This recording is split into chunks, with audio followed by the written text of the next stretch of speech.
here. The Grey Goose, Adventures of a Modern Robin Hood.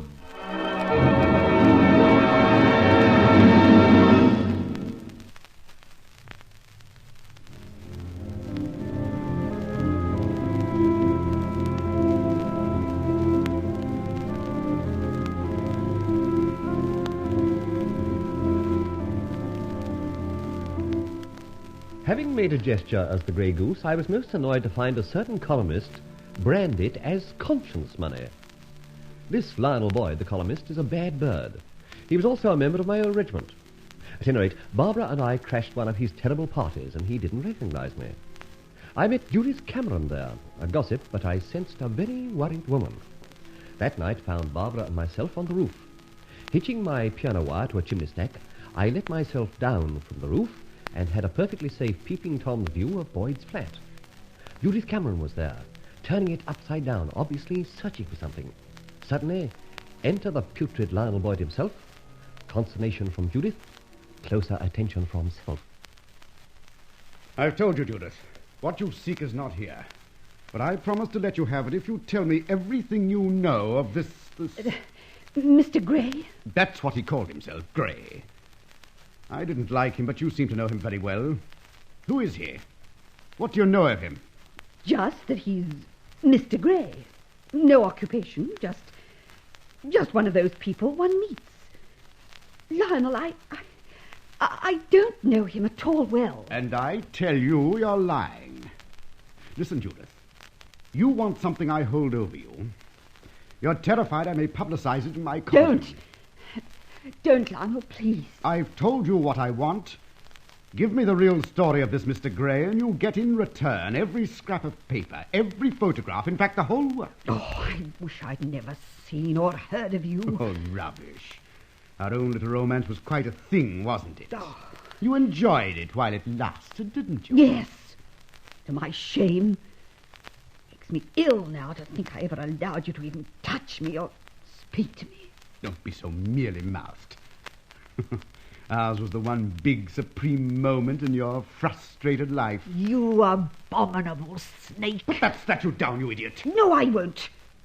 Even if I told you what you want to know, I wouldn't trust you to keep your side of the bargain. Getting violent in your advancing years, my dear. Oh, you rat! Oh. Good shot, lady. Excuse the pantomime act. How... Where did you come from? One question at a time, dear lady. Who I am doesn't matter. Can't see anything under that mask. You're not intended to. Where I came from? Obvious, my dear. Observe this wire. The pantomime act aforesaid. But I don't understand. I let myself down from the roof, just in time to witness a marvellous throw-in. First time I've been present when a lady hit her mark. But... Now, wait a minute. Let's get a closer view of the victim. Have I killed him? I'm afraid not. But my word, you've made a horrible mess of his dentures. And I fear broken his classical nose. Incidentally, he's out to it. That little Venus statuette has done a good job. No, I didn't mean to hurt him so much. My dear lady, instead of that little figurine, you should have hurled the coal scuttle at him. Except that I think coal black wouldn't show on this very dirty customer. He is just dirty. So much so that I think, should you rub him with a piece of coal, it would leave a white mark. Do you know something? I know lots. The something I mean is... I seem to know you. What? Oh, heaven forbid. I'm a man in black, masked. I enter through the window on a wire like a puppet. Lady, I decry your selection of acquaintances. If you would take off your mask... Madam, my features would revolt you. I've been sadly marked by smallpox. I have a hare lip and have been taking atibrin in large quantities. You know how yellow that makes one. I don't believe you. Never mind. We'll get better acquainted one day. The point is this. You're in trouble. You're searching for something that this frustrated journalist possesses and holds over you.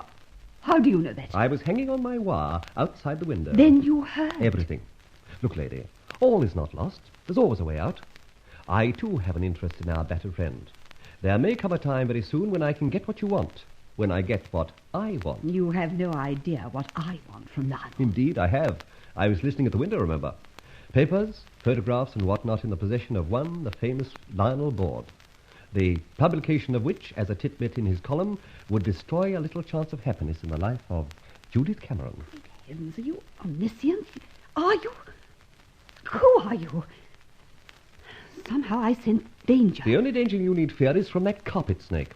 Now, you get out quickly and leave me to deal with our friend. Believe me, I can help. I wish I knew who you were. All in good time. Let me open the door for you. Thank you. As to who I am, permit me my card. A feather. A grey goose feather. Then you are the... Good night. Now for our friend with a toothless grin. Oh, nice shooting, Judith. And you, my little figurine, 6 inches high and weighing just about 1 pound, I'd say. Well done, little Venus. I should think this is the closest to love Master Boyd has ever been. Come on now. Come on, you. Come on. Come on and talk.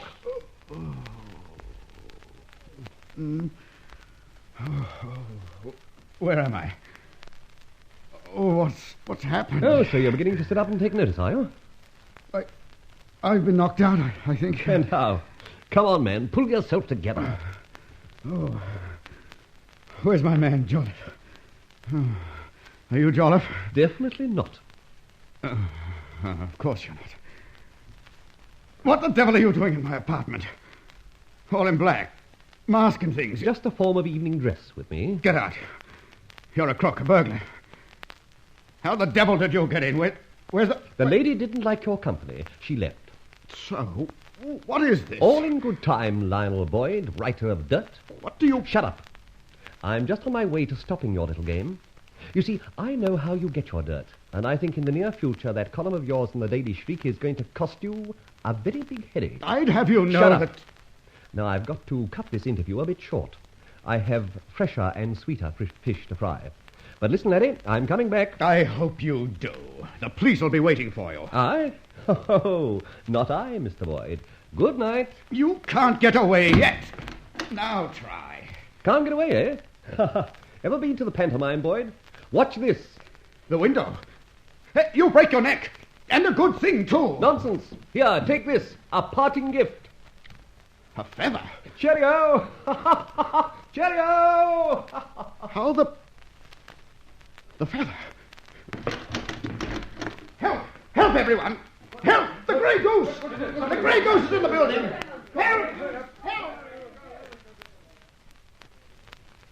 So you're back. My head, you've brought a hornet's nest about your ears. I couldn't resist it, but I must say I didn't expect that worm to yell the place down. Well, now to get off this roof and out of it. I tell you he jumped out of the window. Oh, rubbish. Where's his body? It's a 35-foot drop. The door was locked, I tell you. You ready, Barbara? Got the wire fixed round your waist? Yes. Then over you go. I'll let you down lightly. All right. Going fine. More line. Good girl. Signal when you reach the street. Meow like an alley cat. Meow! Good. Now me. Here goes.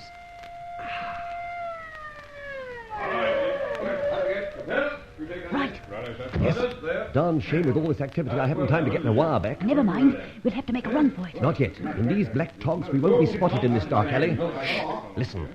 I say it's rubbish, Oh, man. it isn't rubbish, Inspector. I locked the door of my flat so he couldn't get out that way. Well, he must have done. Look, we're right below your window, 3 stories up. Where's the mangled remains? I tell you, he shoved that damnable feather in my hand and then leaped out of the window. Fantastic story. Wait on. What's this hanging from the roof? God bless my soul, a thin steel wire. Capel! Sir? Run upstairs onto that flat roof and detach this wire. I told you, Inspector. Yes, I know you didn't. Don't say I told you so to me. Piano wire. Thin but strong and tested to about 500 or 600 pounds. So that's how my Grey Goose makes his getaway. I trust you'll catch the miscreant, Inspector. You trust? Damn me, I've been trusting for over 2 years. Tonight's been probably the nearest we've ever been to capturing him. You shut the door after the horses bolted, eh? Hang it, man, he's not a horse. He's a Grey Goose. Now shut up.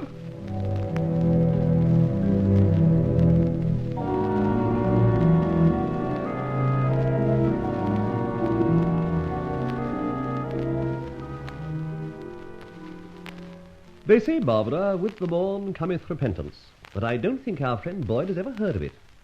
Listen to this poppycock in the famous column. Written by himself, of course. Of course, he's right. It goes, "What do you think, folks? Your friend has had adventures. An affray, if you please, with none other than that terror of the country, the Grey Goose." Ha! Listen. Yes, believe it or not, it paid a personal visit last night, ransacked my rooms, and stole I don't know what. He was, however, disturbed by your columnist, who grappled with him. But grappled, people. Right within my grasp he was, but managed to escape almost miraculously. However, he didn't escape scot-free. I flatter myself I dealt a shrewd blow here and there. S.Y. and attendant P, Scotland Yard and Police he means, arrived as usual behind time, only to find that the bird had flown. Inspector F, if you know who I mean, was most cast down. I felt quite sorry for him. Good heavens! The conceited little rat. Any more? No, except a society news par. Grey Goose again. Attacks well-known society journalist. Police discover an important clue. It appears the Grey Goose makes his spectacular descents, where doors are unavailable, by way of a steel wire, probably carried around with him, and then hitched round any convenient projection. It seems there is a woman concerned in last night's escapade. A gold powder compact was dropped. The police are keeping the matter of the ownership secret. Confound the woman. Judith Cameron? Exactly. Very dangerous, my dear. Very dangerous.